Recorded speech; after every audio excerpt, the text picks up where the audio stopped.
mana balo keldi. Ol o'rta. 5 ta tushirib bo'lganingizdan keyin menga telefon qiling, o'rtoqlarim bilan edim. Chalg'iga yetkazadi, lekin yetib qo'yay. Bo'pti. Xo'p. Voy. Iya, qolmabdi-yu.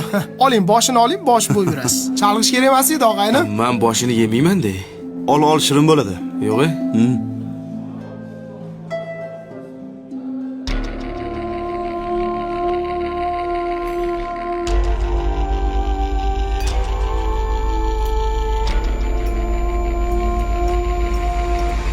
Hey, nima bo'ldi?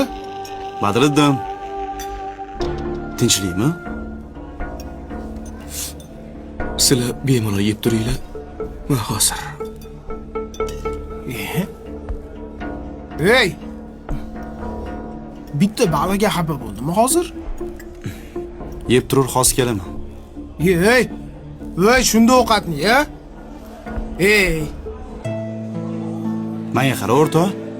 Bitta baliqqa xafa bo'lsanmi? Hozir boshqasini yeb turib olamiz o'rta. Qo'ysang-chi. Baliq emas o'rtoq. Unda nimaga?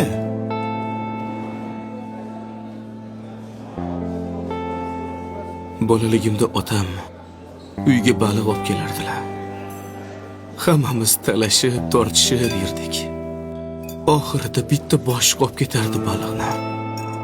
Otam o'shanda baliqni eng shirin joyi boshi bo'ladi degandilar. Otam bizni aldagan ekanlar.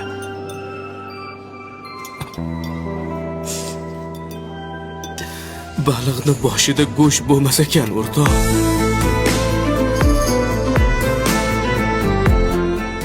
Jasorat nima bilasanmi? O'z nafsini tiyib, farzandini to'ydirgan otadir. Otalar shunaqa bo'ladi. Kel.